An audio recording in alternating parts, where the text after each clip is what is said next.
Audio ठीक कराता हूँ आपका, मैं दोबारा से आता हूँ। ये सवाल में एक मिनट जोशी जी, आपसे ये सवाल मेरा है, ये वाला सवाल है कि क्या रेट कम होंगे, इसको मैं रंजन से लूँगा। आपसे मेरा सवाल ये है, क्या नेक्स्ट 50 डेज में हम इस बात के लिए मुतमईन हैं कि इन्फ्लेशन नीचे आ जाएगा? क्या हम इस बात के लिए मुतमईन हैं कि यूएस में फेड रेट काटना शुरू कर देगा, या कम से कम हम ये मान लें कि यहां से ये कह देते कि पॉज है, अभी हम 3-4 बार नहीं बढ़ाएंगे, देखते हैं कैसे होगा, 3-4 क्वार्टर देखें ना कम से कम कितना लैग से इंपैक्ट आता है। लेकिन वो तो उन्होंने कुछ कहा नहीं। और इन्फ्लेशन, आपको लगता है इन्फ्लेशन कंट्रोल्ड है? देखिए, जहां तक यूएस का सवाल है, उनमें वहां चांसेस रेट जो मार्केट है और जो फेड है उसके बीच में कॉन्ट्राडिक्टरी सिचुएशन चल रही है। फेड कह रहा है कि हम 2024 में रेट काटेंगे, मार्केट की एक्सपेक्टेशन है कि 2023 में ही कटने शुरू हो जाएंगे। तो मोटी मोटी कहानी ये है कि वहां पे जो एग्रेशन था वो अब धीरे धीरे खत्म हो रहा है जैसे जैसे फाइनेंशियल स्टेबिलिटी रिस्क बढ़ रहे हैं। तो एक तो ये एक तरह से रिलीफ है, मतलब क्योंकि सेंट्रल बैंक को रिएक्ट करना पड़ता है फेड की अगर एग्रेसिव रेट हाइक हो।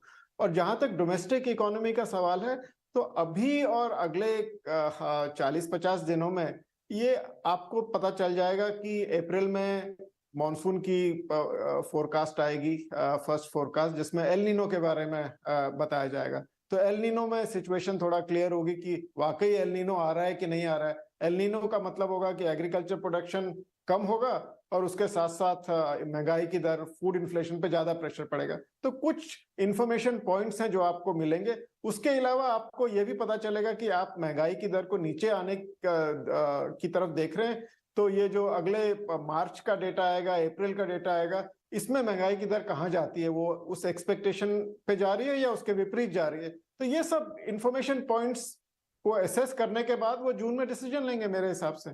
जी अबे जी, मार्केट क्यों हैरान हुआ, इसका जवाब मुझे बाद में चाहिए। पहले मुझे ये चाहिए कि ये जो मूव आरबीआई ने लिया है जी, आप मार्केट के पार्टिसिपेंट लोग कैसे देख रहे थे इसको?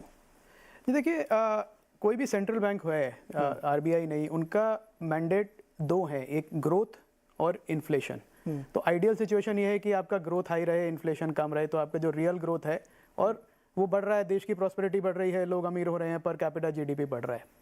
पर पिछले 2 साल से इन्फ्लेशन पे काफ़ी फोकस रहा है सारे सेंट्रल बैंक्स का कि दाम बढ़ रहे हैं, कच्चे तेल के दाम बढ़ गए, कमोडिटी प्राइस बूम हो गया कोविड के बाद स्पेशली, तो इन्फ्लेशन को कैसे कम किया जाए। अब यूएस जैसी इकॉनमी है, वो ऑलरेडी बड़ी इकॉनमीज है, $50 ट्रिलियन की इकॉनमी है, 30 करोड़ लोग रहते हैं। हमारी प्रॉब्लम अलग है, हम $3 ट्रिलियन की इकॉनमी है, हमारे यहाँ 120 करोड़ लोग रहते हैं। तो हमें ग्रोथ ज़्यादा चाहिए। हमारा फोकस आरबीआई का इस पर रहेगा कि ग्रोथ हमारा बड़ा रहे और इन्फ्लेशन एक लेवल तक हम टारगेट करेंगे, पर इस लेवल पे नहीं कि ग्रोथ ही गिर जाए। और मुझे लगता है एमपीसी ने ये बहुत ही अच्छा डिसीजन लिया, मैं बधाई देना चाहूँगा उन्हें, कि without coming under pressure analyst के या फेड क्या कर रहा है या बाकी बैंक्स क्या कर रहे हैं, उन्होंने इस बात का ध्यान रखा है कि हम रेट वहाँ तक बढ़ाएं जहाँ तक कि ग्रोथ देश का कम ना हो, जीडीपी ग्रोथ हमारा चलता रहे। और as a market participant, as capital allocators, हमारे लिए तो अच्छी बात है, क्योंकि हम कहेंगे कॉस्ट ऑफ कैपिटल अगर प्राइवेट सेक्टर की कम है जितनी, उतना प्राइवेट सेक्टर को ज़्यादा इंसेंटिव है कैपेक्स करने का, उतना ज़्यादा कंजम्पशन का इंसेंटिव है। अब आपने भी पढ़ा होगा कुछ केसेस अभी ऐसे हुए कि ईएमआई जो है लॉन्ग टर्म बोरोवर्स की, वो उनकी रिटायरमेंट एज के आगे चली गई। तो अब आरबीआई भी ये देख रहा है डेटा कि मतलब आप कहाँ तक इस रेट को ले आए कि आपके बैंक्स के मार्क टू मार्केट लॉसेस इतने हो जाएं कि उनकी नेटवर्थ पे इंपैक्ट होने लगे, जैसे एसवीबी पे हुआ। तो हम वहाँ तक ना जाएं, हम वहाँ तक ना जाएं कि लोग घर खरीदना बंद कर दें, लोन लेना बंद कर दें, डिफॉल्ट्स होने लगे, वो बड़ी प्रॉब्लम है, उसकी बात अभी हम नहीं करते क्योंकि एनपीएस वगैरह नहीं है, तो उतने ही रहें। तो आरबीआई ने बड़ा सेंसिबल डिसीजन लिया है ये कि आप रुक जाइए, एक बार देख लीजिए। और ये नहीं कहा उन्होंने कि ये रिवर्सल है, वो उन्होंने ये भी कहा है कि हम देखेंगे अगर वापस, अभी भी बहुत बड़ा बफर है नीरज जी, 6.5% का जो रेपो रेट है और जो अंडरलाइंग इन्फ्लेशन है 5.5, उसके आगे मैं पकड़ूं तो 100 बेसिस पॉइंट का बफर है आरबीआई के पास, वो काफ़ी है।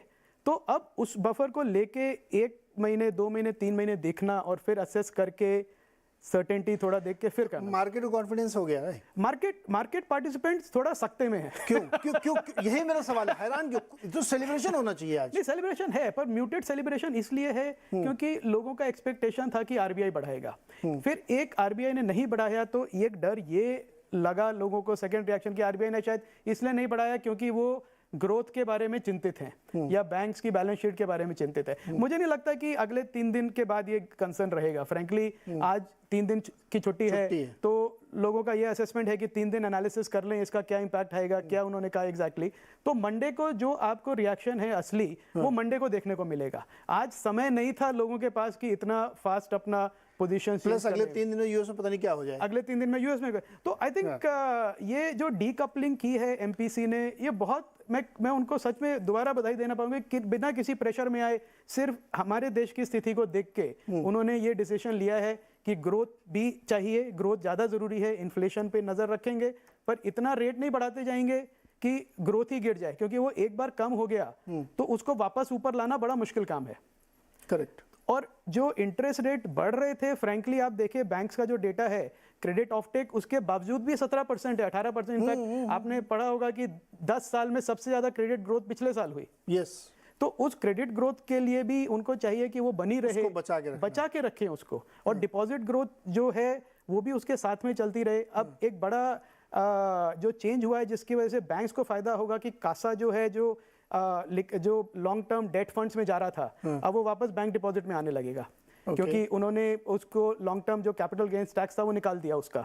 तो अब वो भी आएगा तो उससे क्या है, बैंक्स का जो कैपिटल कॉस्ट है वो वैसे ही कम होने वाला है। तो उनके पास अब ये एबिलिटी होगी और आरबीआई इंसिस्ट करेगा कि अगले 2 या 3 महीने में वो अपने इंटरेस्ट रेट्स भी कम करें। क्योंकि अगर आपके पास जो म्यूचुअल फंड में डेट फंड में इन्वेस्ट कर रहे थे वो लोग वापस आके बैंक में कर रहे हैं, करते नहीं। अब करना चाहिए। अब मेरे रेट जब रेट जी बिल्कुल आपकी बात एकदम ठीक है, कटता है ना तो नहीं करते, बढ़ता तो तुरंत बढ़ा देते, अगले दिन बढ़ा, अगले दिन अल्को मीटिंग हो जाती है। बिल्कुल ठीक बात है आपकी वो। और इसीलिए जो आपने सुना आज भी एक फोकस था कि जो ट्रांसमिशन है वो किस तरह से हो रहा है, कि अगर पॉज लिया है तो बैंक्स अपनी तरफ से क्या कर रहे हैं। अगर आपकी कॉस्ट ऑफ फंड कम हो रहा है तो आप अपना फिक्स मार्जिन लेके आप बिजनेस करिए ना, आप क्यों मार्जिन बढ़ा रहे हैं अपना। अब आज कहेंगे मंथ एंड में हमारी अल्को मीटिंग होती है, तब तक देखेंगे 30 दिन तो ऐसे निकाल देंगे, उसके बाद 20 दिन बाद पॉलिसी इंतजार करेंगे। निरंजन सर आप जुड़ के अपनी बात कंप्लीट करिए। जो मेरा सवाल था कि ऐसा कुछ बदलाव तो नहीं होने वाला है तो फिर इतना मतलब क्यों इसको उस तरह से देखा जा रहा है, बदलाव क्या होने वाला है? नीरज जी, एक सिचुएशन जो है वो हकीकत ये रहा है कि अफोर्डेबल हाउसिंग को दिक्कत हो रही है with higher rate of interest rate. तो ये तो एक बहुत बड़ी बात रही। पहले 30 साल का मेरा अनुभव ऐसे नहीं रहा जहां अफोर्डेबल हाउसिंग की ग्रोथ और दूसरे जो हायर ग्रोथ है वो ज्यादा रहा है, ऐसे कभी नहीं मैं देखा। ये पहली बार रहा। दूसरी बात है जो अभी हमारे भाई साहब ने कहा वो सही है कि एक्चुअली लेंडिंग ऑफ बैंक्स और housing finance companies real estate में तो बढ़ गया है, 15% बढ़ गया है, तो उनकी बात भी सही है।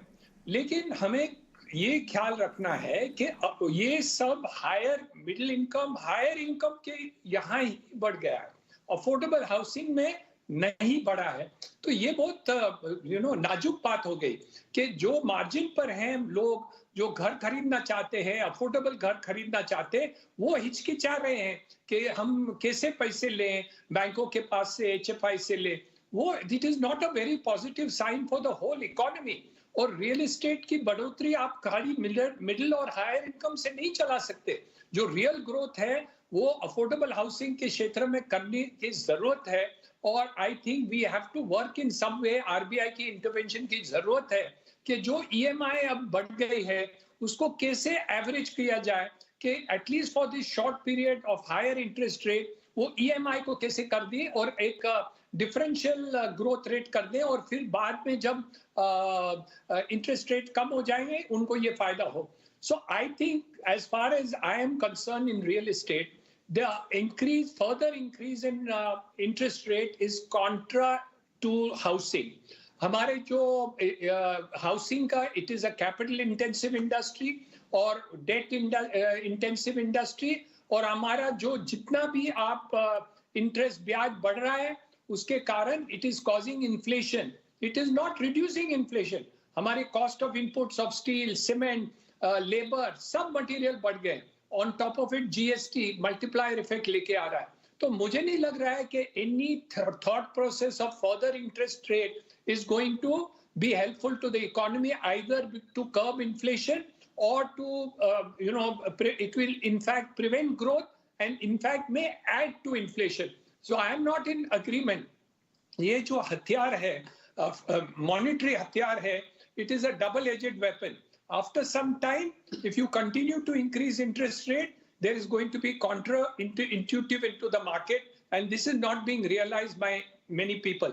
Last time भी जब भी ब्याज बढ़ाया था, तो if you see the voting in MPC, it was 4:2. अब तो इस समय तो holding it has been unanimous. But अगली बार जो बढ़ गया था, वो भी I was not comfortable with the increase, but it was voting by 4:2 in the MPC. So I think एक realization जरूर आ गया है कि only using the monetary tool by the RBI is not good enough, and we now need fiscal intervention by the central government and not further intervention by RBI. ये दोनों हथियारों को discuss करना है. Both institutions need to talk to each other to control the inflationary measure and not only use interest rate hike for the purposes of controlling this inflationary tendency. Otherwise, your growth will be mitigated. Bakshi sir, जो बात Niranjan sir कह रहे हैं कि अब नहीं बढ़ाना चाहिए और ये काउंटर प्रोडक्टिव हो जाएगा, और ये बात उन्होंने पिछली बार भी हम लोगों की चर्चा में कही थी कि अगर आप बहुत ज़्यादा रेट बढ़ा रहे हैं तो उससे फिर इन्फ्लेशन कम नहीं हो रहा है, और हुआ भी नहीं. कहाँ कम हुआ? इतना ज़्यादा आपने 290 बेसिस पॉइंट बढ़ाया, नहीं हुआ. एक तो मुझे ये बताइए कि क्या उनके एक्शन और स्टेटमेंट में सिंक है क्या, पहला. दूसरा, क्या एक और सरप्राइज अगली पॉलिसी में हम देख सकते हैं, ऐसा ही कट भी कर सकते हैं क्या? क्योंकि बहुत सारे एक्सटर्नल फैक्टर हैं जो उस तरफ इशारा भी कर रहे हैं. तो इस बार का तो ये नहीं कह सकते हम कि आरबीआई ने कोई गलत कदम उठाया और रेट बढ़ा दिया. इस बार तो उन्होंने पॉज किया. एकदम कट करने की कोई उम्मीद, इनफैक्ट मार्केट में 93% लोग ये कह रहे थे कि रेट बढ़ेगा. आरबीआई ने उसको पॉज